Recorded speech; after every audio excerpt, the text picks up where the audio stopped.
మన ద్వారా చెప్పినటువంటి 9-10 వచనాలు మనం ధ్యానం చేస్తున్నాం. 9-10 వచనాలు దేని గురించి మాట్లాడుతుంది? 9వ వచనం మనం చూసాం కదా. 9వ వచనం దేని గురించి మాట్లాడుతుంది?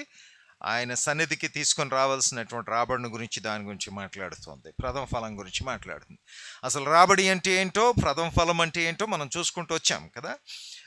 రకరకాలుగా ప్రభు మనకు దాన్ని బోధిస్తూ ఉన్నాడు. రాబడి ఎందుకు, రాబడిగా ఉండాలి, ఎందుకు మరి రాబడిని మనం ఏ రీతిగా మనం దాన్ని చూడాలి, ఈ మాటలన్నీ కూడా మనం చూసుకుంటూ వచ్చాం. సో నీ సమస్తముతో ఆయన సన్నిధికి రావాలని దేవుని వాక్యం చెప్తుంది. దేవునికి డబ్బులు అవసరం లేదు, కానీ మరి అలాంటి ఒక అర్థాన్ని ఇచ్చేటువంటి దానిలోనికి మనం వెళ్ళిపోతున్నాం. ఆయన మాట్లాడేదంతా ఏదో డబ్బుకి సంబంధించింది మాట్లాడుతున్నట్టుగా, ఆయన ఏదో డబ్బు మనిషిలాగా కనిపిస్తోంది కదా.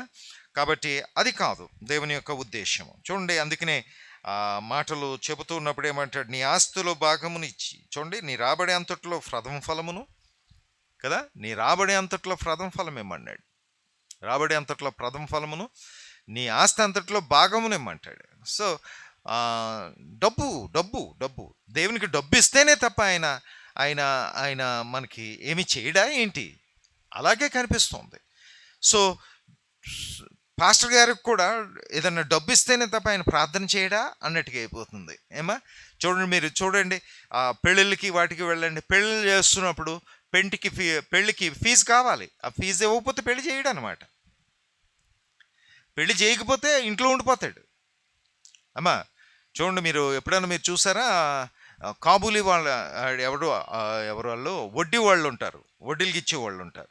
నువ్వు చేసిన అప్పుకి వడ్డీ నువ్వు చెల్లించట్లేదు అనుకోండి, అక్కడ ఏం చేస్తాడు? వచ్చి నీ ఇంట్లో ఉండిపోతాడు కదా.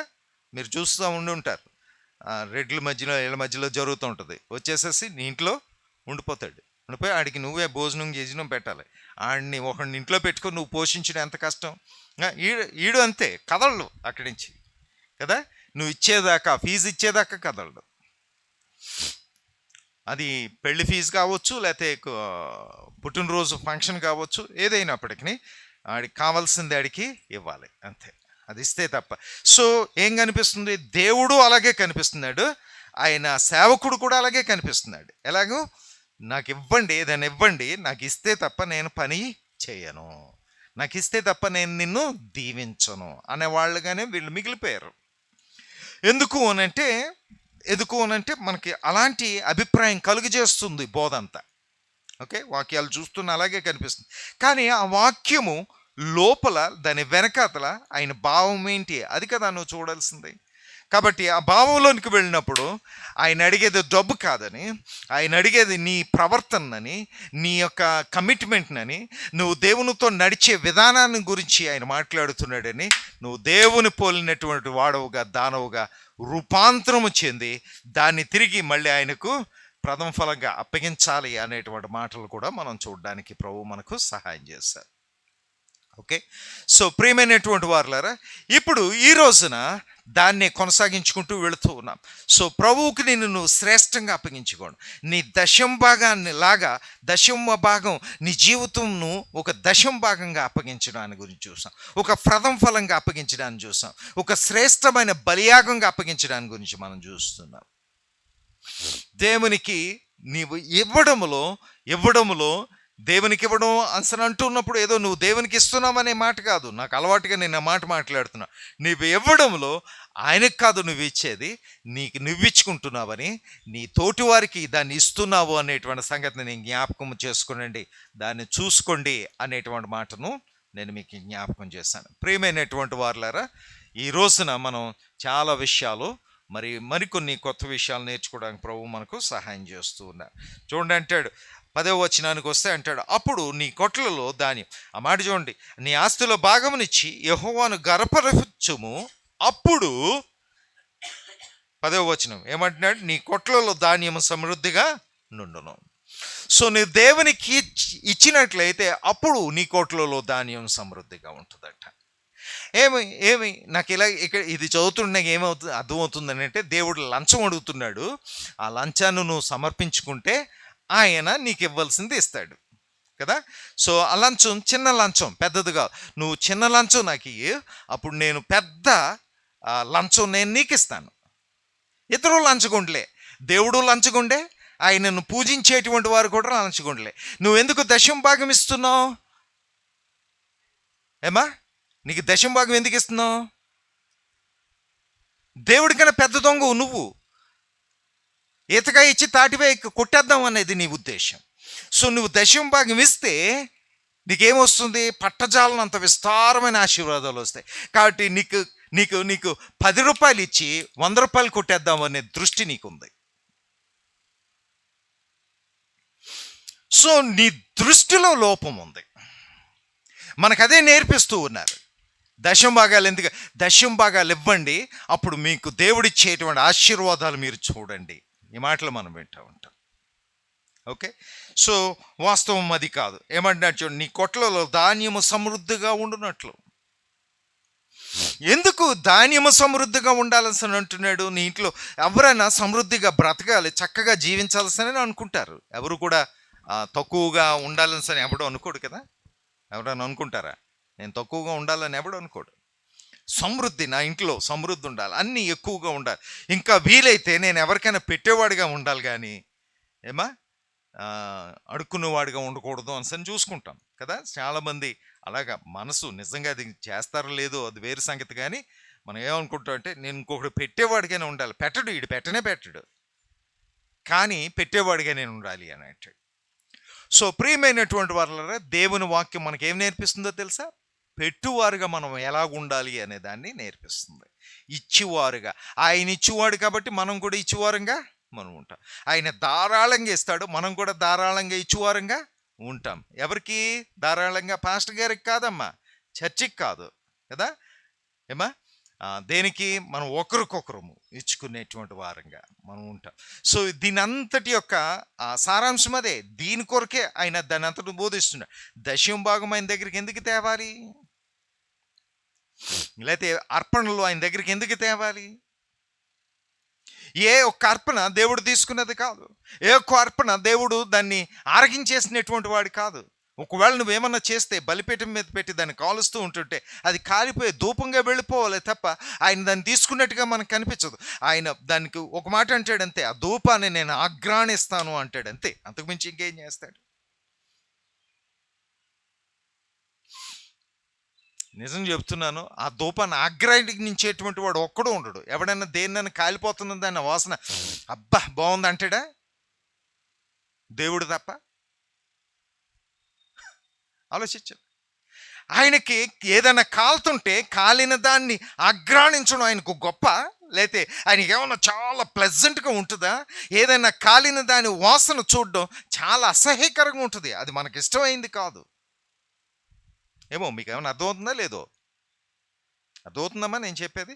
ఏదైనా కాలిన దాని వాసన చూస్తారా? కాలుతుంది దాన్ని, కాలిన దాని వాసన బాగుంటుందా? మరి ఎందుకు కాల్చి తినేస్తున్నావు దాన్ని, చికెన్ని? మళ్ళీ మామూలుగా తిను, తందూరి చికెన్ మామూలుగా. కళ నీ జీవితంలో కళ కదా. నిజం చెప్పండి వచ్చి ఒక చికెన్ మొత్తం తెచ్చేసుకొని తందూరి చికెన్ దాన్ని అలా చేసేది ఒక్కదాని కూర్చొని తినేద్దామని కలలుగంటూ ఉన్నావు కదూ. సో సమృద్ధిని గురించి మాట్లాడుతున్నాడు. నీ ఇంటిలో అంత సమృద్ధి కావాలి. సో దేవుడు చెప్పేది ఏంటంటే, నేను నీకు సమృద్ధి ఇస్తాను. ఎలాగిస్తాను నీకు సమృద్ధి? నువ్వు దశం భాగాలు తెచ్చినప్పుడు ఇస్తాను. అది కాదు కదా, ఆ మాట కాదు ఆయన చెప్తున్నది. ఏం చెప్తున్నాడు? నీవు నీ ప్రథమ ఫలాన్ని, మనం గతించిన 4 వారాలుగా చెప్పుకునేటువంటి రీతిగా ప్రథమ ఫలాన్ని ఆయన దగ్గరికి తీసుకో. నీవే ప్రథమ ఫలంగా వెళ్ళు. ఆయన కోరికది. నీవు ప్రథమ ఫలంగా ఆయన దగ్గరికి వెళితే అప్పుడు ఆయన అంటున్నాడు, ఏమా గమనించండి, ఇప్పుడు మొత్తం లంచగొండితనం ఇదంతా కూడా పక్కకు పోతుంది. ఇప్పుడు గమనించండి, ఆయన ఒక లంచగొండి, నువ్వు ఒక లంచగొండిలా కనిపిస్తున్నావు కదా, కానీ ఇప్పుడు దాన్ని మొత్తంగా మార్చేస్తున్నా. నేను ఆయన అస్సలే లంచగొండి కాదు కదా. సో ఆయన ఏమంటున్నాడు తెలుసా? నిన్ను నువ్వు అర్పించుకో, నీవు నా స్వభావాన్ని కలిగి ఆ స్వభావాన్ని నాకు ప్రథమ ఫలంగా అర్పించు, అప్పుడు నేను నీ కొట్లలో సమృద్ధిని కలుగు చేస్తాను. హల్లెలూయా. ఏమంటున్నాడమ్మా? నువ్వు దశం భాగం ఇస్తే కాదు, ఏమా నీవు లేకపోతే ప్రథమ ఫలం ఇస్తే కాదు, నీవే ఆ ప్రథమ ఫలంగా, నీవే ఆ దశమ భాగంగా ఆయన దగ్గర రమ్మంటున్నాడు. అమ్మా ఇంకొక మాట కూడా అడుగుతాను మిమ్మల్ని. సో దశమ భాగమే ఇవ్వాల్సిన అవసరం ఏముంది కదా? ఇప్పుడు అక్కడికే వచ్చేసారు, ఆ బోధకే వచ్చేసారు. దశమ భాగం కాదు దేవుడు కోరేది నీ మొత్తం, నీ సమస్తం ఇచ్చేయమని దేవుడు కోరుతున్నాడు. నూతన నిబంధన క్రైస్తవులుగా మనం ఇది చేయాలి. నూతన నిబంధనమైన క్రైస్తవులకు అసంఖ్యాకంగా, లేకపోతే ఏమనాలి, దానికి అన్లిమిటెడ్గా ఇవ్వడం. అంటే నువ్వు 10వ భాగం కాదు, 20వ భాగం కాదు, 30, 40, 50, 90% ఇచ్చిన, 100% ఇచ్చేసిన చాలదు. నీకు ప్రేరేపణ వచ్చిన కొలది దాన్ని ఇచ్చేయాలి అనేటువంటి బోధన తీసుకొని వచ్చేసారు. ఎందుకు ఆ బోధ వస్తుంది? దేవుడు నీకున్నదంతా సమస్తం తీసేసుకోవాలనేటువంటి ఉద్దేశంతో ఆయన లేడు, కానీ మధ్యలో ఉండేటువంటి వారు ఆ ఉద్దేశాలను కలిగి ఉన్నారు. కాబట్టి ప్రియులారా, నీవు 10వ భాగముతో వారు తృప్తి పడ్డలేదు, 20వ భాగం 30వ భాగం వారికి కావాలి. గవర్నమెంట్ ఎలాగైతే నీ దగ్గర నుంచి 30-35% నీ దగ్గర నుంచి వసూలు చేస్తుందో, అలాగే వీరు కూడా వసూలు చేసేయాలని చూస్తున్నారు. గవర్నమెంట్కి వీళ్ళకి ఏమీ తేడా లేదు. సో ప్రియులారా గమనించండి, నీ కొట్లలో ధాన్యము సమృద్ధిగా ఉండినట్లు, నీ గానుగలో కొత్త ద్రాక్ష రసము పైకి పొరలునట్లును, పారును కొట్లు. నీ ఆ విధంగా చేస్తే నీ కొట్లలో ద్రాక్ష రసం పొంగి పొరులుతుంది, నీ ఇంటిలో సమృద్ధి ఉంటుంది. అమ్మా ఆలోచన చేయండి. సో దేవుడు నీ ఆస్తి మీద కన్నేయలేదు, అది ఇచ్చిందంత ఆయనే అని మనం చూసాం కదా. ఇచ్చిన దాన్ని మళ్ళీ దాని నుంచి నువ్వేదో ఇది ఎలాగుంది అని అంటే అమ్మా, ఒక నయా పైసాకి ఆశపడి 100 రూపాయలు ఇచ్చేసినటువంటి విధానం లాగా ఉంది.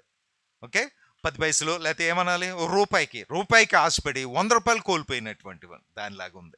సో దేవుడు నీ దగ్గర ఎలాగనమాట, ఒక 10వ భాగం ఇవ్వండి అంటున్నాడు, ఆయన మాత్రం తిరిగి మనకి ఎంత ఇస్తున్నాడు? 90% ఇచ్చేస్తున్నట్లు. ఓకే, ఇంకా చెప్పాలి అని అంటే నువ్వు 10వ భాగం ఇవ్వు, అప్పుడు ఆయన ఏమంటున్నాడు తెలుసా? ఈ సమృద్ధి అనేటువంటి దానికి కొంచెం ఎక్స్ప్లెనేషన్ చూడండి. 10వ భాగం నువ్వు నాకు ఇవ్వు, అప్పుడు నేను నీ 90 భాగాన్ని 100% కన్నా ఎక్కువ దీవిస్తాను. చెప్పేది ఏంటి? నువ్వు 10వ భాగం నా దగ్గర తీసుకుని వస్తే నేనేం చేస్తాను, దాన్ని 10వ భాగంతో కలిపి 100% చేయడం మాత్రమే కాదు, దాన్ని ఇంకా ఎంత శాతం చేస్తాను? 200% చేస్తాను. అది సమృద్ధిని గురించి మాట్లాడుతున్నాడు. 10వ భాగం ఇచ్చేటువంటి వాడు, దశమ భాగం ఇచ్చేటువంటి వాడు, ఒక దశమ భాగం ఒక 10% మిగతా వాళ్ళకన్నా తక్కువగా ఉండాలి. ప్రభు ఏమంటున్నాడు? మిగిలినటువంటి వారికన్నా నువ్వు ఎక్కువగానే ఉంటావు అంటున్నాడు. హల్లెలూయా. అంటే నీకు ఆయన ఇచ్చేటువంటి ఆశ, నీకు ఇచ్చేటువంటి ఒక ఆశను కల్పిస్తూ ఉన్నాడు. ఏంటి ఆశ? నాకు మరింత ఎక్కువ కావాలి అని అంటే నేను దశమ భాగం ఇవ్వాలి. నాకు 90%తో కాదు, 90 కాదు, 100% కావాలి, 200% కావాలనుకున్నవాడు ఏం చేయమంటున్నాడు? దీన్ని చేయమంటున్నాడు. ఏంటి దీంట్లో ఉండేటువంటి సిద్ధాంతం ఏంటి? అది మనం చూడాలి. ఈ సిద్ధాంతం దేనికి సంబంధించింది? ఎవడైనా చూడండి, ఎప్పుడైనా నువ్వు బ్యాంకులో నువ్వు డబ్బులు కట్టావు, బ్యాంకులో 1,00,000 రూపాయలు నువ్వు డబ్బులు కట్టావు. ఎందుకు కడతావు? బ్యాంకులో డబ్బులు ఎందుకు కడతావు? బ్యాంకులో డబ్బులు కట్టడం అంటే నేను అనేది దాచుకున్నావు, ఫిక్స్డ్ డిపాజిట్ చేసావు. ఎందుకు? ఎవరైనా ఫిక్స్డ్ డిపాజిట్లు ఎందుకు పెడతారు? ఎందుకు పెడతారమ్మా? లాభం కోసం కదా. ఆ లాభం నువ్వు కట్టినప్పుడు లాభం వచ్చిందా? ఎప్పుడు వస్తుంది అమ్మా? ఏంటి నాకేం వినిపించేట? పూర్తయిన తర్వాత కదా, 10 ఇయర్స్కో ఎంతకో ఉంటుంది. నీకు డబుల్ అవ్వాలనుకోండి 12 ఇయర్స్ పడుతుంది, 11 ఇయర్స్ 8 మంత్స్ ఎంతో లెక్క ఉంటుంది. సో అది డబ్బు నువ్వు దాంట్లో పెడతావు, 11 ఇయర్స్ తర్వాత నీకు డబుల్ చేసేస్తానంటాడు. లేకపోతే ఒక ఇన్సూరెన్స్ కట్టావు, ఇన్సూరెన్స్ ఏం చేస్తుంది? ఇన్సూరెన్స్ ఇది పెరుగుతుంది. లేకపోతే ఏదన్నా ఒక డిపాజిట్ ఏదో చేసావు, పెరిగి తర్వాత ఇప్పుడు నీకు ఇంత డబ్బులు వస్తాయి. ఓకే, సో ఒక దాంట్లో డబ్బులు పెట్టుబడి పెడుతున్నాము అంటే దేనికోసం పెడుతున్నాం? దాని మీద అత్యధికమైన లాభం మనకి వస్తుంది, లేకపోతే ఎంతో కొంత లాభం మిగతా వాళ్ళకన్నా ఎక్కువ నాకు వస్తుంది అనేటువంటి ఆశతో. అందుకనే కట్టేటువంటి వారు ఏదో ఒక బ్యాంకులో కట్టరు, ఏ బ్యాంకులో ఎక్కువ వస్తుందో చూసుకొని దాంట్లో కట్టుకుంటారు కదా, తెలివైనటువంటి వారు. లేకపోతే ఏదో ఒకటి మా ఇంటి పక్కన ఒక బ్యాంక్ ఉందో దాంట్లో కట్టేస్తాను కాదు కదా. సో తెలివిగా చేసుకునేటువంటి. సో డబ్బుని ఒక దగ్గర ఇన్వెస్ట్ చేస్తున్నాము అంటే ఎందుకు చేస్తున్నాం? దాని మీద అత్యధికమైన లాభం రావాలి. సో దశమ భాగము మనం ఎందుకు ఇస్తున్నాం దేవుని సన్నిధికి? నిజం చెప్పండి, దశమ భాగం ఎందుకు ఇస్తున్నాం దేవుని సన్నిధికి? దేవుని సన్నిధికి దశమ భాగం ఇస్తే ఆయన ఎంత ఇస్తానంటున్నాడు? 1000 రెట్లు ఇస్తానంటున్నాడు. అది నీవు దశమ భాగం ఇవ్వడానికి గల కారణం. ఇదే కారణంగా నువ్వు ఆయన సన్నిధికి వెళుతూ ఉంటున్నట్లయితే గమనించండి, చాలా తప్పిదం చేస్తున్నాం. కానీ ఆయన ఉద్దేశం ఏంటో తెలుసా? ఇది 10వ భాగం ఇస్తున్నాము అంటే 10వ భాగం ఇచ్చినప్పుడు మనకి తిరిగి రాబోతున్నటువంటి దాన్ని విశ్వాసముతో ఇవ్వాలి అని, విశ్వాసంతో మనం చేయాలనేది ఆయన ఉద్దేశం. అంటే 10వ భాగం ఇస్తే నాకు 200 సహాయము లేకపోతే 1000 సహాయం వస్తుంది అనేది ఫెయిత్కి సంబంధించిన విషయం, విశ్వాసానికి సంబంధించింది. బ్యాంకులో కట్టినప్పుడు కట్టినటువంటిది నీకు వెంటనే వచ్చేస్తుంది అన్నది నీకు తెలియదు. విశ్వాసం ఉంచి వాడికి కడతావు. ఎన్ని సంవత్సరాలకు కడతావు? 10 సంవత్సరాలకు కడతావు. అదేనా 12 చెప్పాను, 12 సంవత్సరాలు. 12 సంవత్సరాలకి డబల్ అవుద్దనే విశ్వాసంతో నువ్వు దానికి కడతావు. 12 సంవత్సరాల తర్వాత బ్యాంక్ ఎత్తేసాను, నా దగ్గర ఏమి లేవు అనంటేను. సో దశమ భాగం విశ్వాస సంబంధమైంది, అత్యాశ సంబంధమైంది కాదు. అది నీవు నేను ఈ రోజున మనం దాన్ని దేనికోసం చేస్తున్నాం? అత్యాశతో చేస్తున్నాం. దేవునికి ఇది ఇచ్చేస్తే ఆయన గొప్పదిస్తాడు కాబట్టి. ఏమా ఇప్పుడు నువ్వు ఇచ్చింది 0 అయిపోయింది ఆయన దగ్గర. నువ్వు ఆయన దగ్గర నుంచి ఏదో వస్తుందని నువ్వు ఆశిస్తున్నావా? 0 అయిపోతుంది అది కదా. కానీ ఇది విశ్వాస సంబంధం. నాకు దేవుడు ఇస్తాడా లేదా అనేటువంటిది వేరొక విషయం. బ్యాంకుల్లో అలా కాదు. బ్యాంకుల్లో కట్టిన తిరిగి అంతతో వస్తుందా రాదా అనేది అది మ్యాటరు. అలా రావట్లేదు అనుకోండి, దాంట్లో మనం ఎప్పటికీ కట్టాం. ఎవరికైనా ఒకటి కట్టాము, చిట్లు కడతా ఉంటారు మీరు. చిట్టు డబ్బులు రావట్లేదు అనుకోండి, ఏం చేస్తారు? అది ఇవ్వట్లేదు, ఎగ్గొట్టేశారు, ఏం చేస్తారు? కడతారా మళ్ళీ? వీడి దగ్గర కట్టు, ఇంకోటి దగ్గర కట్టేస్తారు. మీరు చాలా తెలివైన వాళ్ళు. ఈ మనిషి ఇవ్వలేదు కాబట్టి ఆ మనిషి ఇస్తుంది. ఈ మనిషికి ఈ రోజు వచ్చింది, ఆ మనిషికి ఇంకొక రోజు వస్తుంది. డబ్బులు పోవడం గ్యారంటీ. సో ప్రియమైనటువంటి వారులారా, విశ్వాసానికి సంబంధించింది ఇది. సో నీ దశమ భాగము ఆయన దగ్గర నుంచి ఏదో వస్తుందనేటువంటి ఆశతో కట్టేటువంటిది కాదు. ఈయన తప్పనిసరిగా నన్ను ఆశీర్వదిస్తాడు అనేటువంటి మాట వెనకాతలు ఉంది, నేను కాదంటలే. కానీ అది ఆశీర్వదిస్తాడు, ఆశీర్వాదం వస్తుందేమో అని ఆశించి కాదు తీసుకుని వెళ్ళేది. అయ్యా నీకు లొంగిపోయాను, నీ వాడనైపోయాను, నీ దాననైపోయానని చెప్పడానికి సంబంధించింది. ఆయన కావాలంటే నీ మొత్తం తీసుకొచ్చి నాకు కట్టు అనొచ్చు, అలాగే అంటలేదు. ఏమా దశమ భాగం కట్టమంటేనే నువ్వు కట్టవే, మొత్తం వచ్చి తీసుకొచ్చి నా సన్నిధిలో ఎట్టేయండి అంటే ఏమైనా చేస్తావా? నిజం చెప్పండి, ఎంతమంది ఇప్పుడు దశమ భాగం ఇవ్వండి అని ఆయన అడుగుతున్నాడు కాబట్టి ఏమన్నా ఇవ్వడానికి మనం సిద్ధపడుతున్నాం. కానీ ఏమా 50% అంటే ఎవరైనా చేస్తారా? ఎంతమంది నాకు చూపించండి. 50% చేస్తావా? అయితే 50% కట్టేయమ్మా. నువ్వు ఒప్పుకుంటున్నావు, అది నీ ఒప్పందం, అది నువ్వు మొక్కుబడేది. కట్టే చూద్దాం. 100% అన్నాడు అనుకోండి, అస్సలు 50% చెయ్యు. ఇంకా కొంతమంది అని అడ్డంగా బుర్ర ఊపేస్తున్నారు అంతే. ఈ గోడకి ఆ గోడకి తగిలేస్తుంది తలకాయ వెళ్ళి. 100% అంటే ఏమన్నా చేస్తామా? ఆయన అడుగుతున్నాడు, దశమ భాగం తీసుకొచ్చి పెట్టాడు. ఏళ్ళు ఏమన్నా అడుగుతున్నారు, 100% తెచ్చేయండి అంటున్నాడు. ఇదే ఏముంది, ఆడు దేవుడు ఎలా పట్టుకెళ్ళడు కదా, ఈడు పట్టుకుపోతాడు గ్యారంటీ. కాబట్టి ఆడు 100% ఏంటి, 50%, 60% ఎంతనే చెప్తాడు. ఆడు ఆడిపోయిందేమో. ఇచ్చిన తర్వాత నువ్వు సత్తావు కదా, బ్రతకలేక సస్తా ఉంటుంటే పర్వాలేదు అనుకుంటాడు.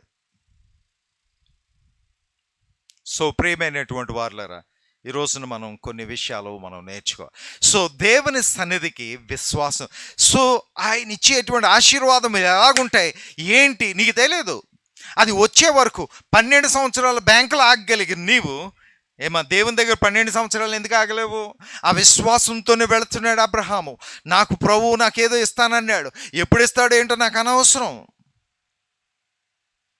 కానీ మధ్యలో వచ్చేసిందండి అనుమానం.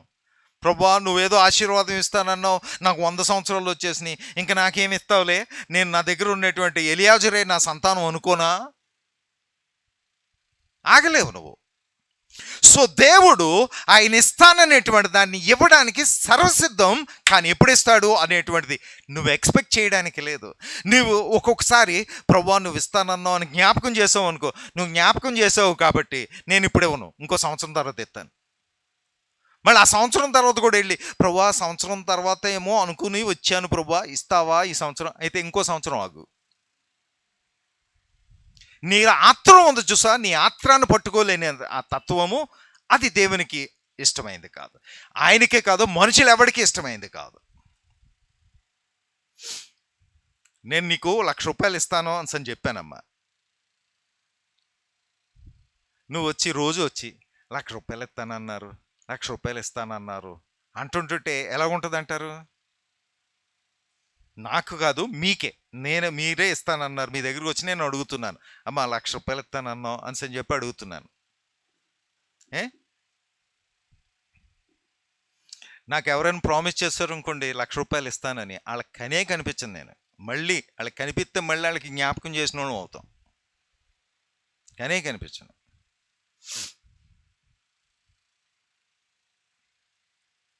అఫ్కోర్స్ వాళ్ళు మర్చిపోతారు, మధ్యలో 1,00,000 రూపాయలు ఇస్తాం అంటారు, మర్చిపోతారు, మనకి కనిపించకూడదు, ఫినిష్. సో ప్రియమైనటువంటి వారులారా, నీవు అస్తమాలు అడుగుతుంటుంటే ఎట్లాగుంటుంది? నేను ఇస్తానన్నాను కదా, నాకు కుదిరినప్పుడు ఇస్తాను, ఏదో అప్పుడు నోళ్ళగా వచ్చేసావు అని చెప్పి కసురుకుంటారా లేదా? ఇస్తానన్నటువంటి నాకు అది గుర్తుండాలి. నా వాగ్దానాన్ని నేను చేసేవాడిగా ఉండాలి. సో దేవుడు కూడా ఎగ్జాక్ట్గా అలాగే ప్రవర్తిస్తున్నాడు. గమనించాడు, ఆయన ఇస్తానని మర్చిపోయేటువంటి వాడు కాదు, సరి అయిన సమయంలో దాన్ని నీకు ఇస్తాడు. లేకపోతే నువ్వు అనుకున్న రీతిగా కాదు, వేరొక రీతిగా ఇస్తాడు. బహుశా ఆయన ఇచ్చేది ఏంటో తెలుసా? నువ్వేమని కోరుకుంటున్నాను, నేను దశమభాగం ఇచ్చేస్తాను, 200 వస్తుంది, నాకు 200 వస్తుంది, 10 రూపాయలు ఇచ్చి 200 ఇస్తాడేమో అని నువ్వు చూస్తూ ఉంటావు. ఆయన ఇచ్చేస్తాడు తెలుసా, నీ దగ్గర 90 మిగిలిపోయింది కదా, 90 విలువ 200 చేస్తాడు. అప్పుడేమైంది? ఇచ్చాడా లేదా? నువ్వేమంటావు? ప్రభువా నేను 200 కాగితం ఇలాగ వచ్చి పడుతుంది అనుకున్నాను, నేను వస్తుంటే అలా పెట్టుకుందామని నేను చూశాను కదా, అదే కదా నీ ఆశ. ఆయన ఏమంటున్నాడు, అరే నీ 90 నేనేం చేస్తాను తెలుసా, ప్రతి 10 రూపాయలు ఒక 20 రూపాయలు అయ్యేలాగా నేను చేస్తాను. అంటే 10 రూపాయలు నువ్వు ఏదన్నా పెడుతుంటుంటే 20 రూపాయల విలువైనటువంటి సరుకు నీకు వచ్చేలాగా నేను చేసేస్తాను. అర్థమవుతుందా చెప్పేది?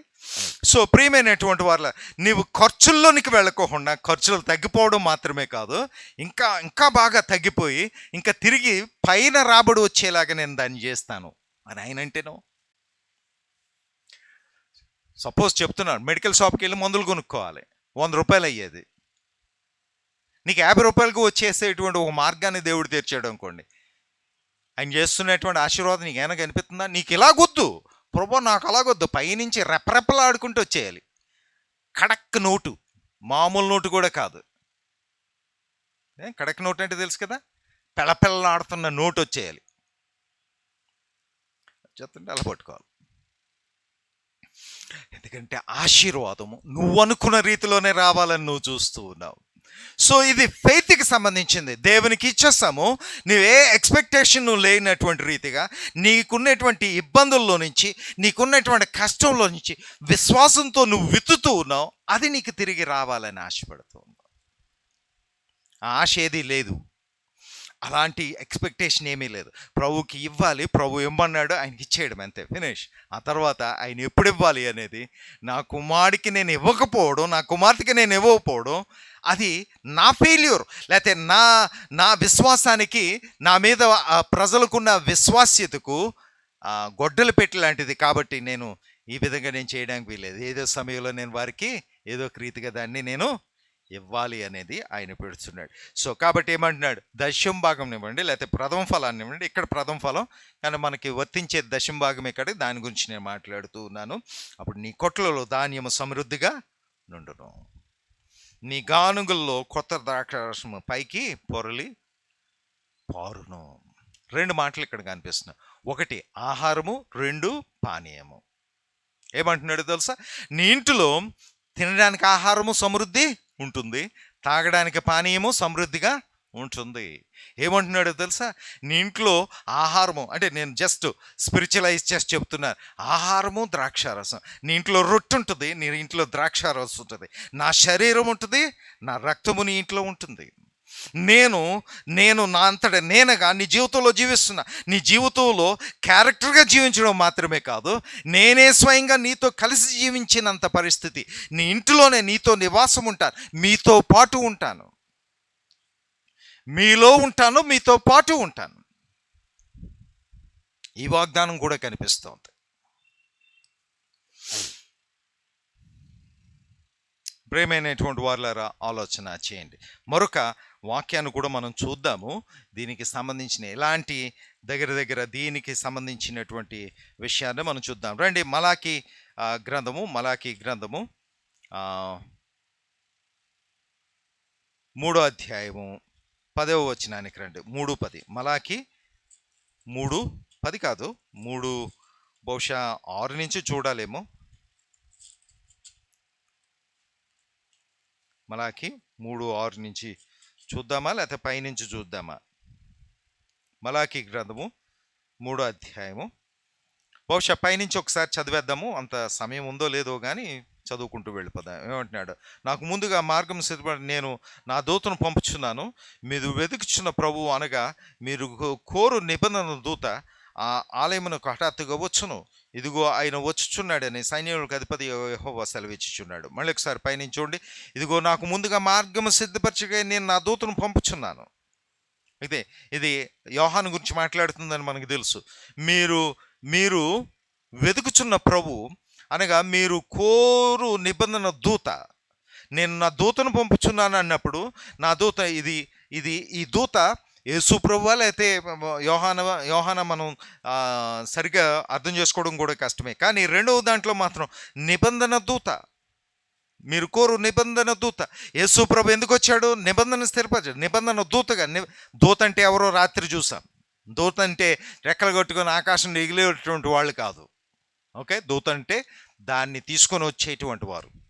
సో నిబంధన దూత తన ఆలయమునకు, ఆయన తన ఆలయం అంటే ఎవరు? యోహాను గురించి, ఇది యేసుని గురించి. తన ఆలయమునకు హఠాత్తుగా వచ్చును, ఇదిగో ఆయన వచ్చుచున్నాడు అని సైన్యములకు అధిపతి యెహోవా సెలవిచ్చును. ఎవరు ఎక్స్పెక్ట్ చేయనటువంటి సమయంలో ఆయన వస్తాడట. అయితే ఆయన వచ్చి దినము ఎవరు సహింపగలరు? ఆయన అగుపడిగా ఎవరు ఓర్వగలరు? ఇది ఒకవేళ ఇది 2వ రాకడి గురించి మాట్లాడుతుందా ఏమో చూద్దాం. ఓర్వగలరు. ఆయన కంసాలగ్ని వంటివాడు, చాకలవాని సబ్బు వంటివాడు. బహుశా ఇది 2వ రాకడి గురించి. కంసాల దగ్గర గమనించండి, ఆయన అగుపడగా ఎవరు ఓర్వగలరు? లేకపోతే చూడండి, వచ్చు వరకు ఎవరు సహింపగలరు? అయితే ఆయన వచ్చు వరకు ఎవరు సహింపగలరు? ఆయన రావడానికి మొదలు పెడుతుంటే ఎవరు దాన్ని వచ్చే వరకు ఓపికగా ఉండగలిగేటువంటి వారు ఎవరు? ఆయన అగుపడగా ఎవరు ఓరగలరు? ఒకవేళ ఆయన మేఘాల మీద వస్తూ ఉండగా చూసి ఓర్చుకోగలిగినటువంటి వాడు ఎవడు? ఆయన కంసాల అగ్ని వంటి వాడు. ఈయన ఎవరు రానంటే దహించేటువంటి వాడు. కంసాల అగ్ని ఏం చేస్తుంది? అగ్ని ఏం చేస్తుందమ్మా? కాల్చేస్తుంది. చాకలవాని సబ్బు వంటి వాడు. సబ్బు ఏం చేస్తుంది? శుభ్రం చేసేస్తుంది. నీ మీద ఉన్న మురికంతా తీసేస్తుంది. వెండిని శోధించి నిర్మలం చేయవాడు ఎట్లు కూర్చుని ఉండును? ఏమా, వెండిని శోధించి నిర్మలం చేయవాడు ఎలా ఊరుకుని కూర్చొని ఉంటాడా? ఎలా కూర్చొని ఉండు అని అంటే పని లేకుండా కూర్చొని ఉంటాడు ఏంటమ్మా? దేవుని పని ఏంటమ్మా? దేవుని పని ఏంటి? నిన్ను శుభ్రం చేయడం, నీలో ఉండేటువంటి నీలో ఉండేటువంటి మకిలిని, నీలో ఉండేటువంటి పాపాన్ని, వీటన్నిటిని శుభ్రం చేయడం. ఎలా కూర్చుని ఉండును? లేవీల నీతిని అనుసరించి యెహోవాకు నైవేద్యం చేయనట్లు వెండి బంగారములు నిర్మూలన చేసిన రీతిని ఆయన వారి నిర్మూలము చేయను. ఆ మాట మళ్ళీ ఒకసారి చూడండి. లేవీల నీతిని అనుసరించి యెహోవాకు నైవేద్యము చేయనట్లు లేవీలు నీతిని అనుసరించి నైవేద్యము చేయనట్లు, అంటే ఆయన సేవ చేసేటువంటి వారు నీతియుక్తంగా దేవుని చిత్తానుసారమైనటువంటి రీతిగా వారు సేవ చేయనట్లు, నైవేద్యము చేయనట్లు వెండి బంగారములు నిర్మూలన చేసిన రీతిని ఆయన వారి నిర్మూలలను చేయరు. సో నిన్ను పవిత్రపరచడం అనేది ఆయన పనిలో, నీకు కావలసిన ఆయనకు పనిలో నువ్వు ఉపయోగపడేటువంటి రీతిగా నిన్ను నిర్మలం చేయడం అనేది ఆయన పని అంటున్నాడు. ఆయన చేస్తాడు. నిన్ను నిర్మలం చేయడం అంటే నిన్ను శుభ్రపరచడం, ప్యూరిఫికేషన్ గురించి మాట్లాడుతున్నాడు. సో నువ్వు దేవుని పనిలో వాడబడాలి అని అంటే నిన్ను ఆయన శుభ్రపరచాలి. ఎలా శుభ్రపరచాలి? అగ్ని, పరిశుద్ధమైనటువంటి అగ్ని నిన్ను కాల్చి, నీలో పాపమును కాల్చి నిన్ను పాపము లేని వారిగా ఎలా తీర్చిదిద్దుతుందో, సబ్బు ఎలాగైతే మురికినంతటిని తొలగించి శుభ్రమైన బట్టగా నిన్ను చేస్తుందో అటు రీతిగా ఆయన నిన్ను చేస్తాను అని అంటున్నాడు. అప్పుడు మునుపటి దినముల్లో ఉండినట్లును, ఆ మాట చూడండి, 4వ వచనం చూస్తున్నాం. ఏంటి అసలు స్క్రిప్చర్స్ రావట్లేదు దీని మీద. అప్పుడు మునుపటి దినముల్లో ఉండినట్లును, పూర్వ సంవత్సరంలో ఉండినట్లును యూదావారు యెరూషలేము నివాసులను చేయవ నైవేద్యములను యెహోవాకు ఇంపుగా ఉండును. అప్పుడట గమనించండి, అప్పుడు వారు చేసే నైవేద్యాలు ఏవైనా అప్పుడు ఆయనకి ఇంపుగా ఉంటాయట. అంతవరకు ఇంపుగా ఉండవు. నీ నైవేద్యాలు ఆయనకు అవసరం లేదు, నీ దశమ భాగాలు ఆయనకు అవసరం లేదు. ఎప్పుడు అవసరంగా ఉంటుంది? నీవు నిర్మలమైనప్పుడు, దేవుని చేతుల్లో పెట్టబడినప్పుడు, ఆయన నిన్ను కాల్చి నిన్ను ఉతికి శుభ్రం చేసినప్పుడు, హిస్సోపుతో నిన్ను కడిగినప్పుడు, ఎర్రని నిన్ను తెల్లదైన దానిగా మార్చినప్పుడు, నీలో ఉన్న పాపమునంతటిని కాల్చివేసి నిన్ను పరిశుద్ధపరిచినప్పుడు, అప్పుడట నువ్వు చేసే ఏ పని అయినా ఆయనకి ఇంపుగా ఉంటుందట. అంటే నువ్వు పరిశుద్ధమైన హృదయంతో ఆయన సన్నిధికి ఏదైనా తీసుకొని వస్తుంటుంటే ఆయనకి ఇంపు. కానీ నీవేదో ఆశించి, నీవేదో కుతంత్రాల పని, దురాశతోనూ రకరకాలైనటువంటి కోరికలతోనూ ఆయన సన్నిధికి వాటిని తీసుకొని వస్తే ఆయనకి ఏంటి ఆనందం? తీర్పు తీర్చుటకే నేను మీ యొద్దకు రాగా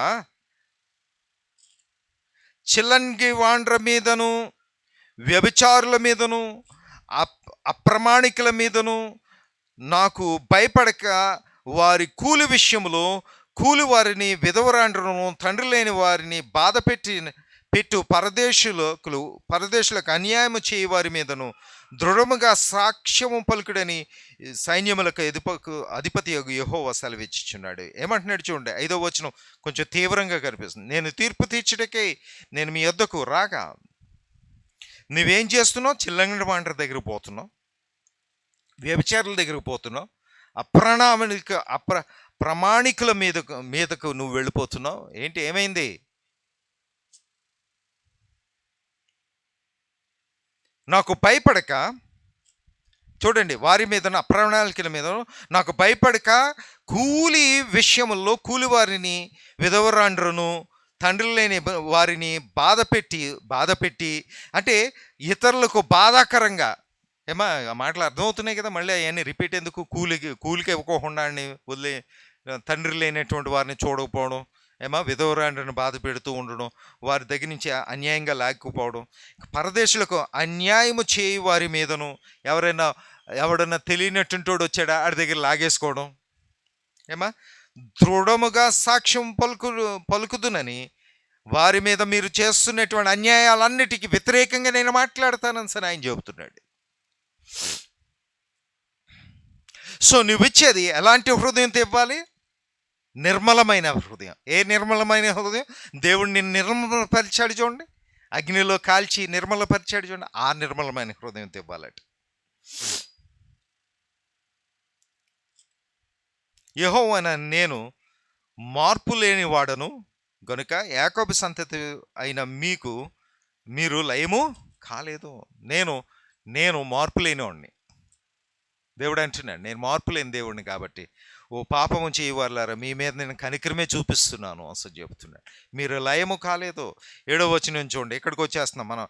మీ పితరులు నాటి నుండి మీరు నా కట్టలను గైకొనక వాటిని త్రోసివేసి తిరిగి, అయితే మీరు నా తట్టు తిరిగిన ఎడల నేను మీ తట్టు తిరుగుతున్నాను. యెహోవా సైన్యములకు అధిపతి యెహోవా సెలవీయగా మేము దేని విషయంలో తిరుగుదుమని మీరందరూ.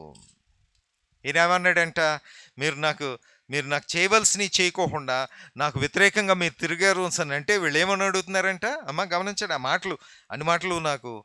మీరు నా తట్టు తిరిగితే నేను మీ తట్టు తిరుగుతాను కదా. మీరు నా సన్నిధికి దశమ భాగంలో అయితే మీ ప్రతిష్ఠితమైన అర్పణలను ఎలా తీసుకొని రావాలి? పూర్ణ హృదయం తీసుకొని వస్తే నేను కూడా మీ దగ్గరికి పూర్ణ హృదయంతో ఆశీర్వాదాలు తీసుకొని వస్తాను. నా తోటి తిరగండి, నేను మీ తోటి తిరుగుతా. మేము దేని విషయంలో నీ తోటి తిరగవలనని మీరందరూ. అప్పుడు దేవుని యొద్ద అప్పుడు ఆయన అంటున్నాడు, మానవుడు దేవుని యొద్ద దొంగిలినా, అయితే మీరు నా యొద్ద దొంగిలితిరి. దేని విషయంలో మేము నీ యొద్ద దొంగిలితామని మీరందరూ. మీరు దొంగతనం చేస్తున్నారా బాబు అంటే ఈయనేమంటున్నాడు, ఆయన అంటుంటే వీళ్ళేమన్నారు, అయ్యా నీ దగ్గర దొంగతనం చేసావా? నీ దగ్గర ఎవడు దొంగతనం చేయగలడయ్యా? నీ దగ్గర ఏం దొంగతనం చేసావంటే 10వ భాగం నువ్వు ప్రతిష్ఠిత అర్పణములను ఈ యొక్క దొంగిలితిరి. అమ్మా ఈ ప్రతిష్ఠిత అర్పణ ఇది దేనికి సంబంధించింది? డబ్బుల గురించి కాదు సుమా, నేను దాని గురించి చెప్పట్లేదు, మీరు అది గుర్తుపెట్టుకోండి. దేని గురించి చెప్తున్నా? ప్రతిష్ఠిత అర్పణలు అమ్మా దశమ భాగం నువ్వు దేనికి సంబంధించింది? నీ జీవితానికి, నిన్ను గురించి సంబంధించిన నేను చెప్పుకుంటూ వస్తున్నా. సో నీవు అప్పగించుకోవడంలో నువ్వు కొదవుగా ఉన్నావనేటువంటి మాటను చూపిస్తున్నాను. దొంగిలితిరి. ఈ ఈ ఈ జనులందరూ నా యొద్ద దొంగిలిచ్చినై ఉన్నారు, మీరు శాపగ్రస్తులై ఉన్నారు. నువ్వు అప్పగించుకోకపోవడం నీకు శాపం. ఇప్పుడు నేను ఇక్కడ దశమ భాగం గురించి నేను మాట్లాడట్లేదు అంటున్నాను కాబట్టి బాగా చెప్పారు దశమ భాగం ఇవ్వవసరం లేదన్నమాట అంటే నేనేం చెప్పను నీకు, నేను ఆ మాట నేను చెప్పను. ఓకే, నువ్వు చేసుకోవాలి. సో అమ్మ ఇది డైరెక్ట్గా చెబుతున్నటువంటి బోధ. మనం దాన్ని లోపల ఇంకా అంతర్లీనంగా ఉన్నటువంటి దాన్ని బయటికి తీసుకొని నేర్చుకుంటున్నాం. దశమ భాగం తప్పనిసరి, అది చూసుకోండి. సో శాపగ్రస్తులై ఉన్నారు, నా మందిరంలో ఆహారం ఉండినట్లు. చూడండి, నా మందిరంలో ఆహారం ఉండినట్లు. ఎవరి కోసం ఈ ఆహారం? ఆయన తింటాడా? 10వ భాగం అంతయు మీరు నా మందిరపు నిధిలోనికి తీసుకుని రండి, దీన్ని చేసి మీరు నన్ను శోధించిన ఎడలా. ఈ వాక్యం దానికోసమని నేను ఇంత తీసుకుని వచ్చి, నేను ఆకాశ వాకిట్లని విప్పి పట్టజాలనంత విస్తారంగా దీవెలను కుమ్మరించదనని సైన్యములకు అధిపతి యెహోవా సెలవిచ్చున్నాడు. ఏం చేస్తాడట? నీవు దీన్ని చేసి నన్ను శోధించిన ఎడల అప్పుడు ఏం చేస్తున్నాడు? పట్టజాలను విస్తారమంతా ఆశీర్వాదములు ఆయన కుమ్మరిస్తానండి. అమ్మా నేను ఇందాకేమన్నాను? 200% అన్నాను. ఈయనేమంటున్నాడు? ఇన్ఫనైట్ అంటున్నాడు. ఇన్ఫనైట్, అసంఖ్యాకమైన, లెక్కింపజాలని ఆశీర్వాదం నీ మీద నేను కుమ్మరిస్తాను. సో నువ్వు అంటే ఇప్పుడు ఏంటనమాట, నువ్వు దశమ భాగం డబ్బులు తీసుకుని వెళ్ళి ఆయనకు అప్పగించేస్తే, దశమ భాగం నేను నీకు ఇచ్చేస్తాను ప్రభా, ఇప్పుడు నాకు నువ్వేమిస్తావు? ఆకాశం అంత ఆశీర్వాదాన్ని నాకు ఇవ్వు. అది ఇచ్చి నిన్ను కోల్పోవడం ఆయన ఉద్దేశం కాదు. ఆయన ఒకవేళ ఆ పట్టజాలన నువ్వు ఒక దశమ భాగం ఇవ్వగానే పట్టజాలన ఆకాశం అంత విస్తారమైనటువంటి ఆశీర్వాదాలు నీకు ఇచ్చేస్తాడు అనుకోండి, అది తీసుకొని నువ్వు పోతే దేవుడు ఏమైనా తెంగరోడా?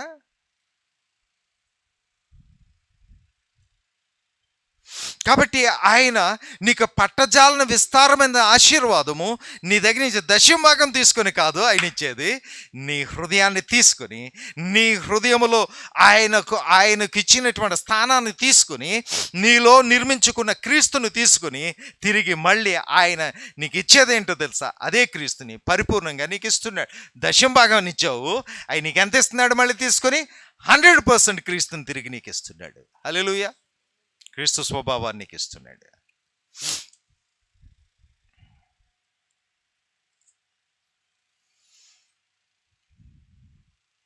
ఏమా అర్థమవుతుందా? ఇక్కడతో కాదు, ఇంకొంచెం ముందుకు వెళ్ళి చూడాలి. ఇంకొంచెం ముందుకు వెళితే కొత్త నిబంధన కూడా ఏమైనా చెప్తుందేమో దీని గురించి మనం చూడాలి. ఎలాగ ఇవ్వాలి ఏంటి అనేటువంటి దాని గురించి. ఒకసారి రండి, నాతో కలిసి రండి. చూడండి, కొరింథీయులకు రాసినటువంటి రెండవ పత్రిక, కొరింథీ పత్రిక రెండవ పత్రిక 9వ అధ్యాయానికి రండి. కొరింథీ 9, రెండవ కొరింథీ 9కి రండి. 9లో వచనాలు చాలా ఉన్నాయి, కానీ నేను మొదల నుంచి చెప్పడమే నాకు ఇష్టం కాబట్టి వాక్యం అంతటిని చూడడానికే ప్రయాసపడుతూ ఉన్నాను. చూడండి, త్వరగా వెళ్ళడానికి ప్రయత్నించేద్దాం. 9వ అధ్యాయము 1వ వచనం. పరిశుద్ధుల కొరకైన ఈ పరిచర్యను గురించి మీరు మీ పేరు రాయుటకు నాకు అగత్యము లేదు. మీ పేరు రాయుటకు నాకు అగత్యం లేదు. ఏమంటున్నాడు చూడండి, పరిశుద్ధుల కొరకైనా ఈ పరిచర్య గురించి. సో ఇప్పుడు దశం భాగాలు ఇవన్నీ దేని కొరకు అన్నమాట? పరిశుద్ధుల పరిచర్య కొరకు. అంటే పరిశుద్ధులు అంటే ఎవరు? సంఘములో ఉన్న విశ్వాసులు. సో దేవుని యొక్క మందిరములో ఆహారం ఎందుకు ఉండాలి? దశం భాగం ఎందుకు ఉండాలి? తద్వారా సంఘంలో ఉండేటువంటి వారు బెనిఫిట్ పొందడం కోసం. ఓకే, సో ఆ పరిచర్య గురించి మీకు రాయవలసిన అగత్యం లేదనేసాడు. అంటే ఏంటన్నమాట? మీరు ఎప్పుడు ఇచ్చేవాళ్లే, నేను మీ పేరు రాసి మిమ్మల్ని అవమానపరచడం అవుద్ది, మీ గురించి నేను ప్రస్తావన చేయవలసిన, మీరు ముందుగానే దాన్ని చేసేవాళ్ళుగా ఉన్నారంటున్నాడు. ఓకే, మీ మనసు సిద్ధమై ఉన్నదని నేను ఎరుగుదును, అందువలన సంవత్సరము నుండి అకయ సిద్ధపడి ఉన్నదని చెప్పి నేను మిమ్మల్ని గూర్చి మాసిదోనియా వారి ఎదుట అతిశయపడుచున్నాను. అకయ వారికి ఈ మాటలు రాస్తున్నాడు. అకయ వారు ఎప్పటి నుంచో సంవత్సరం నుంచి ఇస్తానే ఉన్నారమ్మా, మీకులాగా మీరు ఇప్పుడు ప్రారంభిస్తున్నారేమో, ఎప్పటి నుంచో అకయ వారు ఇస్తున్నారు అని మాసిదో వారికి నేర్పించాడట. మీ ఆసక్తిని చూచి అనేకులు ప్రేరేపింపబడింది. మీరు ఇవ్వడాన్ని చూసి చాలామందికి ప్రేరేపణ వచ్చింది. వాళ్ళు ఎలాగివ్వాలో వాళ్ళు నేర్చుకున్నారు. అయితే మిమ్మల్ని గూర్చిన ఈ అతిశయము ఈ విషయములో వ్యర్థము కాకుండానట్లు నేను చెప్పిన ప్రకారం మీరు సిద్ధముగా ఉండుటకే ఈ సహోదరులను పంపితిని. నేను మీతో చెప్తున్నటువంటి దీని విషయంలో మీరు సిద్ధంగా ఉండడం కోసం ముందుగానే మనుషులను పంపుతున్నాను, మీకు జ్ఞాపకం చేయడానికి. మీరు అది సిద్ధంగా ఉండండి బాబు, మీరు చేసింది ప్రారంభించింది బాగానే ఉంది, మీరు చేయండి, దాన్ని మా వాళ్ళు వస్తారు వారికి అందించండి అంటున్నాడు. అమ్మ ఇది కూడా ఏదో కలెక్షన్ ఏజెంట్లో పంపుతున్నట్టు కనిపిస్తుంది, గమనించండి. కానీ కలెక్షన్ ఏజెంట్ కాదు ఈయన. ఎవరి కోసం ఇది? తన కోసం కాదు కదా అమ్మా, సంఘం కొరకు. ఓకే అమ్మా, సంఘం కొరకు. నిజం చెప్పండి, పాస్టర్స్, ఎంతమంది పాస్టర్స్ మనం ఇచ్చే కానుకలతో సంఘానికి ఉపయోగకరంగా చేస్తారు? చర్చి కడతాడు, అద్దాలు పెట్టిస్తాడు, స్ట్రెయిన్డ్ అద్దాలు పెట్టిస్తాడు, పాలరాతి ఏంటది ఫ్లోరింగ్ చేయిస్తాడు. అవసరం అనుకుంటే ఇంక కింద ఫ్లోరింగ్ అయిపోతుంది, గోడలకు చేయించేస్తాడు. ఇంకా అవసరం అయితే సీలింగ్ కూడా చేయించేస్తాడు. ఏమా డ్రాప్ సీలింగ్ చేయించేస్తాడు, దాంట్లో ఎల్ఈడి లైట్లు పెట్టేస్తాడు, షాండ్లియర్స్ పెడతాడు, ఏమన్నా చేస్తాడు. ఆలయానికి కావాల్సినటువంటి ఎన్ని హొంగలన్నా పెడతాడు, దాన్ని బంగారపు పూత పూయిస్తాడు, ఏమన్నా చేస్తాడు, కానీ సంఘానికి మాత్రం పెట్టాడు.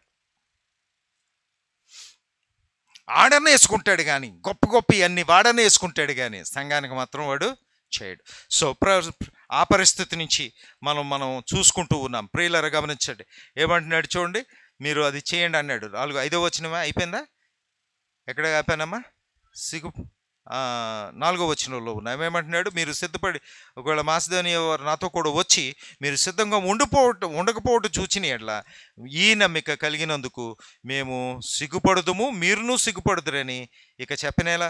మీరు కానీ అలా ఉండలేదా? మాసిదోనియా వాళ్ళకి చెప్పేశాను నేను, అకీ వాళ్ళు ఇలాగ చేస్తున్నారు అలా చేస్తున్నారు అని చెప్పాను కదా. ఇప్పుడు మాసిదోనియా వాళ్ళని తీసుకుని వచ్చి వాళ్ళని చూడండి అని మీ దగ్గర తీసుకుని వస్తే మీరు అక్కడేమో సిద్ధంగా లేరు. అప్పుడు తెల్లమొహలు వేసి ఏంటి అలాగా నేను చూస్తామండి అంటే సిగ్గు అయిపోద్ది కదా. నాకు సిగ్గే, మీకు సిగ్గేరా బాబు, జాగ్రత్తగా ముందుగా చేసేయండి అంటున్నాడు. కావున లోగడ ఇచ్చేదమని మీరు చెప్పిన ధర్మము పిసినితనముగా ఇయ్యక ధారాళంగా ఇవ్వాలని చెప్పి సహోదరులు మీ యొద్దకు ముందుగా వచ్చి దాన్ని జమ చేయటికే వారిని హెచ్చరించుట అవసరమని తలంచితిని. మీ దగ్గరికి వచ్చి మిమ్మల్ని మీరు దాన్ని పిసిరితరంగా కాదు, ధారాళంగా. ధర్మము అనే మాట కూడా వాడాడు. ధర్మము అంటే ఏంటి? చందా.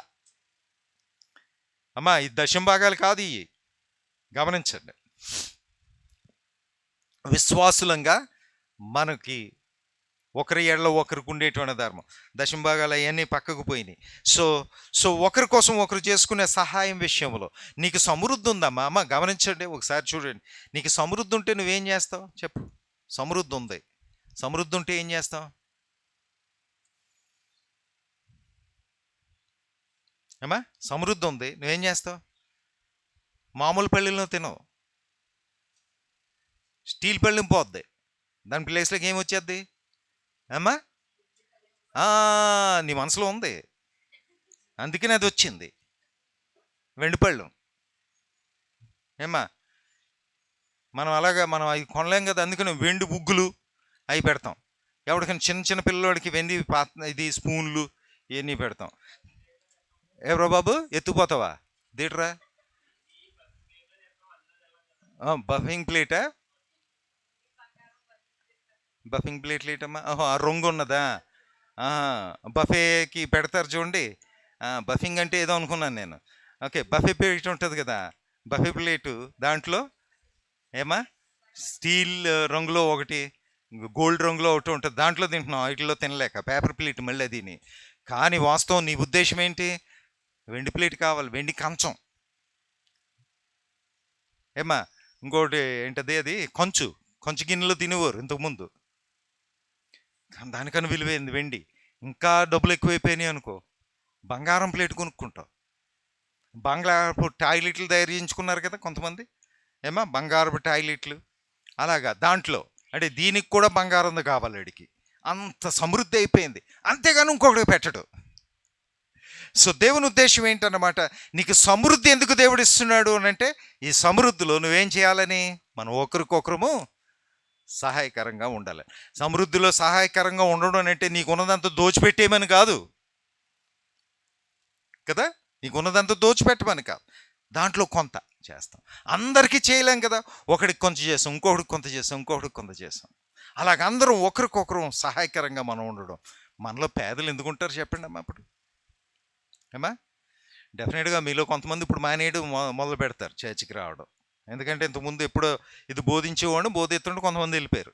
ఎందుకంటే ఆస్తి ఇచ్చేయమంటున్నారు, పంచిపెట్టమంటున్నారు అని చెప్పి. సరే సరే రా ఎక్కడో దగ్గర. సో ప్రియమైనటువంటి వారులారా ఆలోచన చేద్దాం.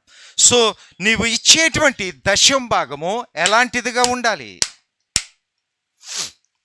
ఆయన డబ్బు మీద ఆసక్తి కలవాడు కాదు, ఆయన సేవకుడు కూడా డబ్బు మీద ఆసక్తి కలిగి ఉండకూడదు.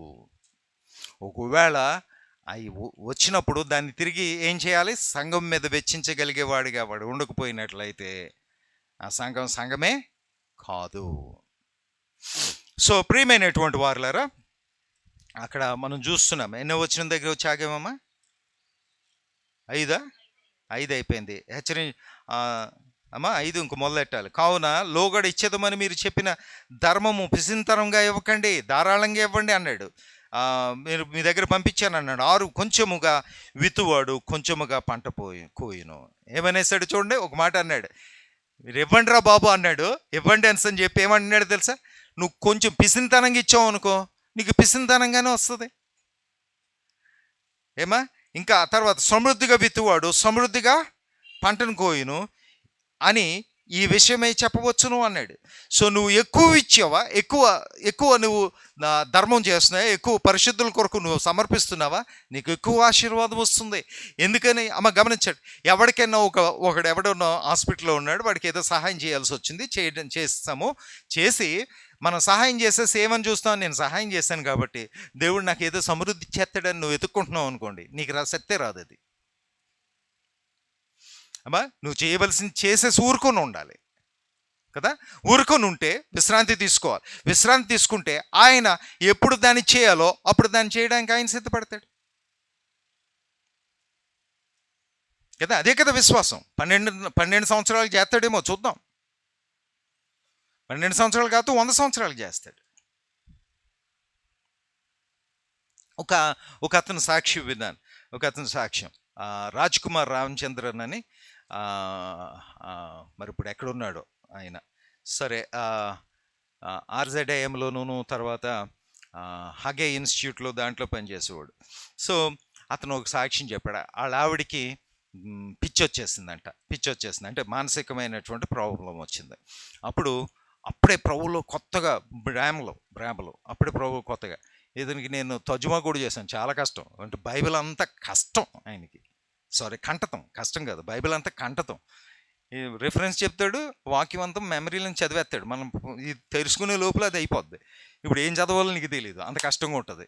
సో ప్రేమైనటువంటి వాళ్ళ అతను ఒక మాట చెప్పాడు, భార్యకి వచ్చేస్తే ప్రభు అన్నాడంట, కొద్ది రోజుల్లో నేను నీ భార్యను బాగు చేస్తాను అని చెప్పాడట. నేను అనుకున్నాను కొద్ది రోజులు అనుకుని చాలా సంతోషంగా వెళ్ళిపోయాడట. రోజు ఆమెకు కావాల్సిన పెళ్ళి కొత్తగా చేసుకునేటువంటి వాళ్ళు, హిందువుల నుంచి వచ్చినటువంటి వారు, తమిళ బ్రాహ్మణులు. సో ఇంట్లో పెట్టేసేసి ఆమెని తలుపేసేసుకొని బయట తాళం వేసుకొని ఆఫీస్కి పోయాడంటే, సాయంకాలం వచ్చి మళ్ళీ ఆమెని చూసుకునేవాడంట. కొద్ది రోజులు అనేది ఎన్ని సంవత్సరాలు పట్టిందో తెలుసా? 12 సంవత్సరాలు పట్టిందటమ్మ. 12 సంవత్సరాల తర్వాత ఆటోమేటిక్గా బాగైపోయిందంట. ఎలా బాగైందో తెలియదు.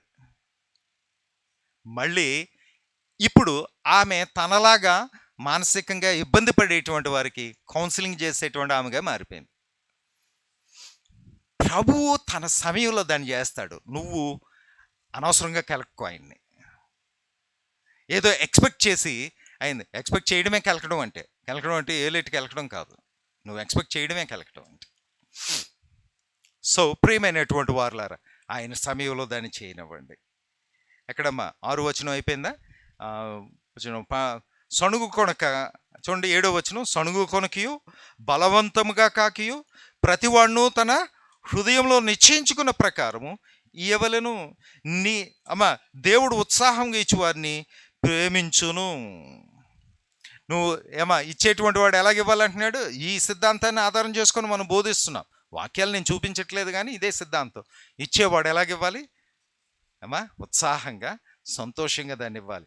సణుగు కొనుక ఇవ్వకూడదు. అలాగే సంతోషంగా ఇచ్చేటువంటి వారు, ఉత్సాహంగా ఇచ్చేవారిని దేవుడు ప్రేమించును. అంటే నువ్వు ఇచ్చేది ఎంత ఇస్తున్నావు అనేది అది కాదు విషయం, నువ్వు ఇచ్చేది ఎలాగిస్తున్నావు.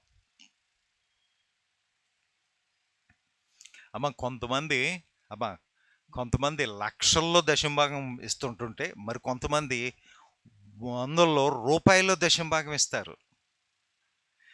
రూపాయలు ఇచ్చే దశంభాగం ఎంత విలువైందో, లక్షలు ఇచ్చిన దశంభాగం కూడా అంతే విలువైంది. దానికి ఏమి ఎక్స్ట్రా ఉండదు దేవుని దృష్టిలో. అందుకనే కానుకలు ఇచ్చేటప్పుడు ఆయన చెప్తాడు చూడండి, 2 కాసులు వేసినటువంటి ఆమెను హెచ్చుగా చూపిస్తాడు ఆయన. నువ్వు ఇచ్చేది ఏ హృదయంతో ఇస్తున్నావు దాన్ని చూస్తాడు. మరియు అన్నిటి నుండి చూడండి 8వ వచనం, మరియు అన్నిటి యందు ఎల్లప్పుడూ మీరు సమృద్ధి గలవారే ఉత్తమమైన ప్రతి కార్యం చేయుటకు దేవుడు మీ ఎడల సమస్త విధములైన కృపను విస్తరింపగలడు. మీరు ఈ విధంగా చేస్తే మీలో ఉత్తమం. చూడండి, ఆ మాట మళ్ళీ ఒకసారి చదువుతాను. మరియు అన్నిటి యందు ఎల్లప్పుడూ మీరు సమృద్ధి గలవారే ఉత్తమమైన ప్రతికారం చేయుటకు, మీరు అన్ని ఉత్తమమైనటువంటి దాన్ని చేయడానికి, సమృద్ధి గలవారు ఉత్తమమైనవి చేయుటకు. సమృద్ధి గలవారి ఉత్తమం చేయడం ఏంటి? సమృద్ధి గలవాడు ఉత్తమమైనవి చేయడం ఏంటి? వీడి దగ్గర సమృద్ధి ఉంది, ఉత్తమమైనవి చేయడం అంటే దేనికి సంబంధించింది? దేనికి సంబంధించింది? ఇది వాక్యం మీరేది అర్థం కాదమ్మా మీకు? దేని గురించి మాట్లాడుతుంది? కర్మరా బాబు, వీడి దగ్గర సమృద్ధి ఉంది, ఉత్తమమైన దేంతో చేస్తాడు? హరి బాబు, ఇంత స్లో మైండా? సమృద్ధితో, నీ దగ్గర ఉన్నటువంటి ధనముతో దాన్ని చేయడం గురించి మాట్లాడుతున్నాడు. సమృద్ధి ఉత్తమమైన ప్రతికారము చేయుటకు దేవుడు మీ ఎడల సమస్త విధములైన కృపను విస్తరింపజేయగలడు. సో నువ్వు అది చేయడానికి ఎవ్వడు కూడా ఊరికి డబ్బులు ఇచ్చేయడానికి మనసు రాదమ్మా. కాబట్టి అంటున్నాడు దేవుడు తన కృపను విస్తరింపజేయను. అంటే ఇచ్చేయడం చాలా కష్టమైనటువంటి విషయం. ఇవ్వడాన్ని కృపతో దేవుడు నీకు ఇస్తాడు. హల్లెలూయా. సో ఇవ్వడము దేవుని యొక్క కృప, రైట్? దేవుడు నీకు ఇచ్చే కృప, నువ్వెవరి మీదో చూపే కృప కాదు. ఇవ్వడము ధన్యకరమైంది. ఆ ఇచ్చేటువంటి దాన్ని ఆయన కృపలో నీకు అనుగ్రహిస్తూ ఉన్నాడు. ఇంకేమంటున్నాడు చూడండి, ఇందు విషయమై అతడు వెదజల్లి దరిద్రులకు ఇచ్చను, అతని నీతి నిరంతరము నిలిచినని రాయబడి ఉన్నది. అతను వెదజల్లి ఇచ్చాడట, అంటే ఇష్టానుసారంగా ఇచ్చేస్తాడు.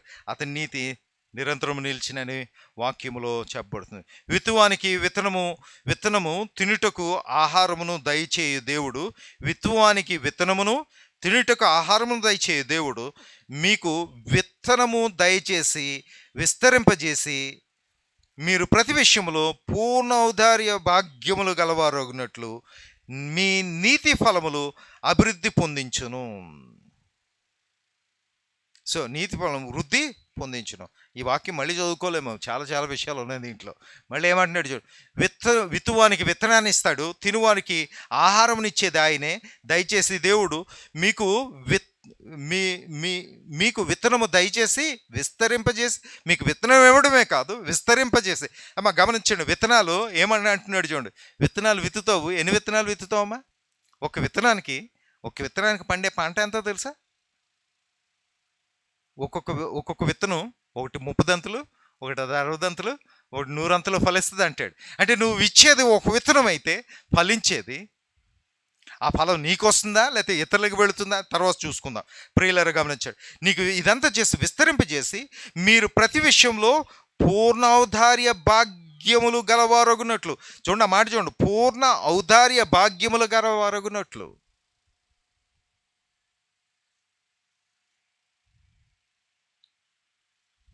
ఎంత మాట అండి! పూర్ణ ఔదార్య భాగ్యములు గలవారు, పూర్ణమైన ఔదార్యము సౌభాగ్యము నువ్వు కలిగి ఉంటావంట. అవునట్లు ప్రతి విషయములో అవునట్లు మీ నీతి ఫలములు వృద్ధి పొందించును. మీ నీతి ఫలములు వృద్ధి పొందించును. నీకు కలిగేదేంటి? మరింత ఆస్తి కలగడం కాదు. ఏమంటున్నాడు? నీకు నీతి ఫలము కలుగుతుంది అంటున్నాడు. మనకంతా మన దృష్టి అంతా 1000 రూపాయలు ఇచ్చాను, 1,00,000 రూపాయలు అవుద్దా లేదా దాని మీద ఉంటుంది. ఈ దృష్టి అంతా దేని మీద ఉంటుంది? నీవు ఇచ్చినప్పుడు నాలో నువ్వు మరింత ఎదిగేవాడుగా ఉంటావు అని అంటున్నాడు. కాబట్టి చూడండి, ఇట్టి ఔదార్యం వలన మా ద్వారా దేవునికి కృతజ్ఞాస్తుతులు చెల్లించుచున్నాము. ఇట్టి ఔదార్యం వలన మా ద్వారా దేవుని కృతజ్ఞాస్తుతులు చెల్లించబడును. మీరు ఇచ్చినటువంటి మీ ఔదార్యాన్ని బట్టి మేమేం చేస్తాం? దేవునికి కృతజ్ఞతాస్తుతులు చెల్లిస్తాం. ఇచ్చేదెవరు? మీరు. మీ ఔదార్యాన్ని బట్టి మేము ఏం చేస్తాం? ప్రభువా ఇలాంటి ప్రజలను మాకు ఇచ్చావు, ఇలాగ నీకు లొంగిపోయే ప్రజలతో మమ్మల్ని నింపవు నాయన అని దేవునికి నేను స్తుతులు చెల్లించబడును.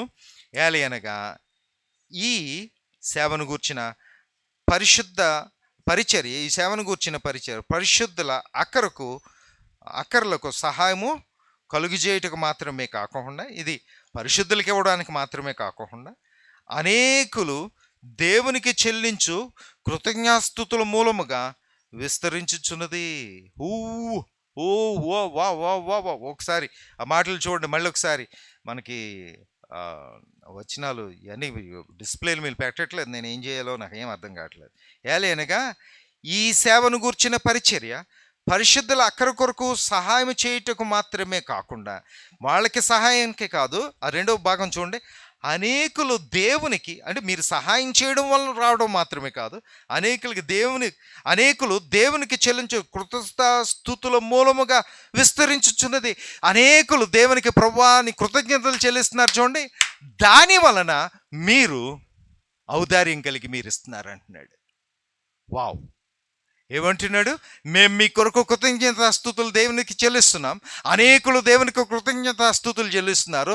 ఆ కృతజ్ఞతాస్తుతులకు పర్యవసానంగా మీ నుంచి దయాగుణం మాకు వస్తుంది. మీ నుంచి నీలో విస్తారమైన దానగుణం కలిగేలాగా ఆయన చేస్తూ ఉన్నాడు. సో ఇది దేవుని కృప. మా కృతజ్ఞతల మూలంగా దేవుని కృప మీకు కలుగుతుంది, దాని ద్వారా మాకు కూడా ఆ కృప విస్తరిస్తుంది. దీనివల్ల మనం అందరం కలిసి సఖ్యంగా అందంగా జీవించగలుగుతున్నాం అన్నాడు. చివరి వాక్యాలకు రండి. ఏమంటున్నాడు? 13 ఏలయనగా క్రీస్తు సువార్తను అంగీకరింతుమని ఒప్పుకొనుట యందు మీరు విధేయులై నందు చేతను క్రీస్తు సువార్త అంగీకరింతుమని ఒప్పుకుంటే యందు మీరు లైనందు చేతను వారి విషయమును అందరి విషయమును ఇంత ఔదార్యముగా ధర్మము చేసి నందు చేతను మీరు వాళ్ళకి వీళ్ళకి అందరికీ మీరు చాలా ఔదార్యంగా మీరు ధర్మాలు చేస్తున్నారు. ఈ పరిచర్య మూలంగా మీ యోగ్యత మూలంగా మీ యోగ్యత కలిగినందున కనబడినందున వారు దేవుని మహిమపరుచుచున్నారు. మీలో మీలో ఈ యోగ్యత కనిపించింది కాబట్టి మీలో ఉండేటువంటి ఈ లక్షణాలను బట్టి వారు దేవుని మహిమపరుస్తున్నారు. రాత్రి ఒక మాట నేర్చుకున్నాం, దేవునికి భయపడి ఆయన మహిమపరచుడి. ఎలా మహిమపరుస్తావు అమ్మా? ఎలా మహిమపరుస్తావు? పెందుకొస్తాళ్ళకి అహలు అంటే అది మహిమ వస్తుందా? మహిమ ఎలాగొస్తుందంట? నీ ప్రభు యొక్క లక్షణాలను బట్టి, నీ ప్రవర్తన బట్టి దేవునికి మహిమ వస్తుంది. ఆయనకు మహిమ పొందుతాడు. నీవు మహింపరచడం మాత్రమే కాదు, నిన్ను చూసినటువంటి వారు ప్రతి ఒక్కరు కూడా మహింపరిచేలాగా నువ్వు చేస్తావు. అది మహింపరచడం అంటే. సో ప్రియమైనటువంటి మరియు మీ ఎడల దేవుడు కనపరిచిన అత్యధికమైన కృపను చూచి మళ్ళీ అదే చూపిస్తున్నాడు. మీరు ఎలాగ ఇవ్వడం దేవుడిచ్చిన కృప అంటున్నాడు. చూచి వారు మీ నిమిత్తమై ప్రార్థన చేయుచు మిమ్మును చూడవలనని ఎక్కువ కోరిక గలవారయ్యున్నారు. చెప్పసఖ్యము కానీ ఆయన వరమును గురించి దేవునికి స్తోత్రం. చెప్పసఖ్యం కానీ ఆయన వరమును గురించి దేవునికి స్తోత్రం. ఏంటి ఇదంతా చెప్పి చివరిలో ఏమంటున్నాడు? వివరించడానికి వీలు కానటువంటి వరమును గూర్చి దేవునికి స్తోత్రం అంటున్నాడు. ఏంటమ్మా వివరించడానికి వీలు కాని వరం? ఏంటది వరము? ఏంటా వరం? నీవు నేను ఒకరినొకరు ప్రేమించుకొని, ఒకరినొకరు ఆదరించుకుంటూ, ఒకరికొకరు ఇచ్చుకునే వారంగా, దేవుని క్యారెక్టర్ని కలిగి, దేవుని యొక్క స్వభావాన్ని కలిగి జీవించే వారంగా ఉండడం ఆ వరం. సో దేవుని పూజించే మనం ఆయనలాగే ఉండేటువంటి వరాన్ని చెప్పసఖ్యము కానీ వరం, అది ఆ వరాన్ని మనకి ఏమన్నాడు? వరము గుర్చి దేవునికి స్తోత్రం. మీకు ఇచ్చినగాక అంటలేదు, ఒక ఆశీర్వాదం చెప్పట్లేదు, దానికే దేవునికి స్తోత్రం. దేవుడిచ్చిన చెప్పసఖ్యం కాని వరం. అమ్మా ఇది దేవునికి దశం భాగాన్ని ఇవ్వడానికి గురించి కాదు. దశం భాగం ఇచ్చి ఆ దశం భాగం ద్వారా సంఘానికి ఉపయోగపడడం మాత్రమే కాదు. నీవు ఇంకా వీలైతే, నేను వద్దంటున్నాను, అలాంటివి చేయకండి అని అంటున్నాను, ఇదే సరిపోద్దని అంటున్నాను, అయినప్పటికీ మనం తెలుసుకోవాల్సిన విషయం కాదు చెబుతున్నాను. నేను అక్కడికి లిమిట్ పెడుతున్నాను. లేదండి నాకు ప్రేరేపణ ఉంది, నేను ఇంకా రావలేదు, నేను అంటే అది నీ ఇష్టం, నేను దానికి అడ్డుపడలేను ఏమా. కాబట్టి ప్రియమైనటువంటి వాళ్ళారా, ఏమని చూస్తున్నావు? ఆయన్ని శోధించినట్లయితే ఆయన ఏం చేస్తాడట? విస్తారమైనటువంటి ఆశీర్వాదాలు నీ మీద కుమ్మరిస్తాడు. మనం సామెతల్లో ఏం చూస్తున్నాం? అప్పుడు నీ కొట్లలో ధాన్యము సమృద్ధిగా ఉంటుంది, నీ యొక్క గానుగా పొంగి పొరులుతుంది. ఎప్పుడు పొరులుతుందమ్మా? ఎప్పుడు పొరులుతుంది? డబ్బు తీసుకొచ్చి ఇచ్చినప్పుడు కాదు అమ్మా. డబ్బు కన్నా విలువైనటువంటి ఆయన యేసు ప్రభు సిలువలో ఏ డబ్బు కోసం ప్రాణం పెట్టాడు? డబ్బు కోసం కదా ప్రాణం పెడతా. దేనికోసం పెట్టాడు? నీ కోసం పెట్టాడు, నా కోసం పెట్టాడు, మన అందరి కోసం పెట్టాడు. సో ఇప్పుడు డబ్బు కన్నా విలువైంది ఏది? నువ్వు నేనే. కాబట్టి నువ్వు డబ్బు ఇచ్చి ఆయనకు నువ్వు ఏమి తీర్చగలవు? నిన్ను నీవే ఇచ్చుకొని ఆయనకు ఆరాధన చేయగలవు, నిన్ను నీవే ఇచ్చుకొని ఆయనను ఘనపరచగలవు. ఏమన్నాడు? భూమి అదంతటిని సృజించిన వానికే మీరు నమస్కారం చేయండి. వాటన్నిటిని చేసినటువంటి వారికి నమస్కారం చేయండి. ఆయనకే ఘనతను, ఆయనకే మహిమను చెల్లించండి. ఏం చెల్లిస్తున్నావు నువ్వు? నిన్ను నీవు అర్పించుకోవడం కన్నా మించినటువంటి అర్పణ ఇంకా ఆయనకి ఏది లేదు. హల్లెలూయా. అలాంటి ఆశీర్వాదంగా నీవు నేను ఉండాలని ఆశపడి ఆయన తీసుకొని వచ్చినటువంటి వాక్యము మన అందరిలో ఫలించి ఆయనకు మహిమకరంగా మనం జీవించినట్లు చేయనుగాక. ఆమేన్. దేవుని స్తోత్రం. ప్రార్థన చేసుకుందాం, కళ్ళు మూసుకుందాం. గొప్ప దేవా నీకు వందనములు. ఈ ఉదయకాలపు నా తండ్రి ఆరాధనకే నీకు స్తోత్రాలు నాయన. దీవించండి, ఆశీర్వదించండి. నీ వాక్యం ద్వారా నా తండ్రి మాతో మాట్లాడిన నీకు వందనాలు. ఏమి ఇవ్వాలో మేము నేర్పించారు, ఎలాగివ్వాలో మాకు నేర్పించారు.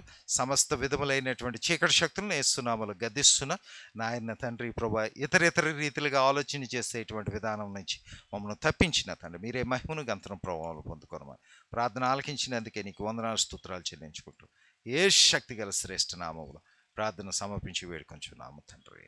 ఆమేన్.